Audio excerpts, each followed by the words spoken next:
consider myself like an adrenaline junkie. I like to go out and get my heart racing a lot.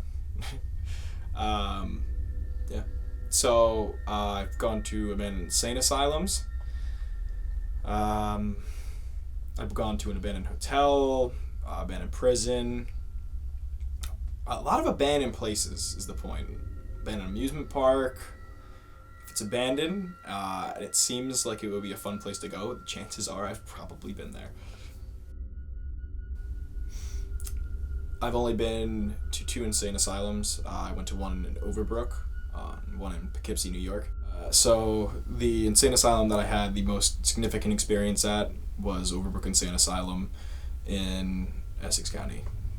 So we had a group of 4 guys that all went together, and we all knew what we were getting into. There had been like a lot of patient tests, but we really didn't think anything of it. And we were just really walking through the building. The biggest worry was asbestos. And the walls were all chipping paint. It was probably not the safest place to go. But we were walking through and, we saw like a lot of insane rooms with like locks on them so that way people could not get out. We decided to go in the room, of course, and it was a crematorium. And in the crematorium, there was probably about 6 different things for burning bodies. The thought came to us and was like, 6 is like kind of a lot. We walked around. We went through that. We walked out of the crematorium, and as we continued walking along in the basement, it kind of transformed into tunnels, and it was more an underground part, and there was more pipes exposed, and the ground turned to dirt. So it was just essentially a tunnel with concrete on either side, and pipes running along overhead. It started to kind of turn into like a little bit of a maze.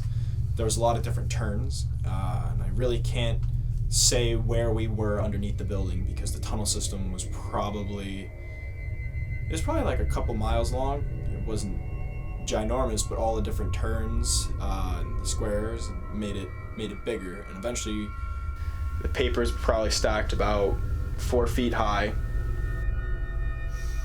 And we started like thinking, like, it was a little bit odd for just a stack of papers to be somewhere underneath this giant complex.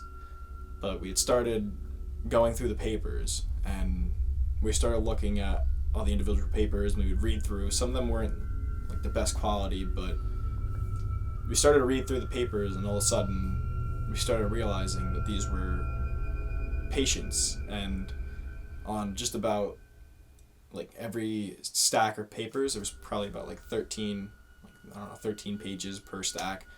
Had all the patient records, and always at the end, it was cause of death. But, as we continue to look, there was a stack of papers 4 feet high of just dead people. This was all that kind of remained of a lot of people, and it was like the gravity really set in. And yeah, it's like holy shit, I guess is the best way to say it. That's when I got like the chills from, I realized this, all up and down my arms, all my hair stood up, like the goosebumps were up and down my neck, and I was like, okay, that's uncomfortable, but so we just stayed down there for like a couple more minutes. We looked through the papers, and then all of a sudden we heard a paint can behind us start to roll, and the paint can, none of us had been near this paint can. It was down the hallway, and the hallway is just completely dark. We had flashlights, that was the only way we could see. And the paint can rolled across, and everyone shined their flashlight on it at once, and the paint can was just still rolling across. And that's when we all looked at each other and went, yeah, it's time to leave.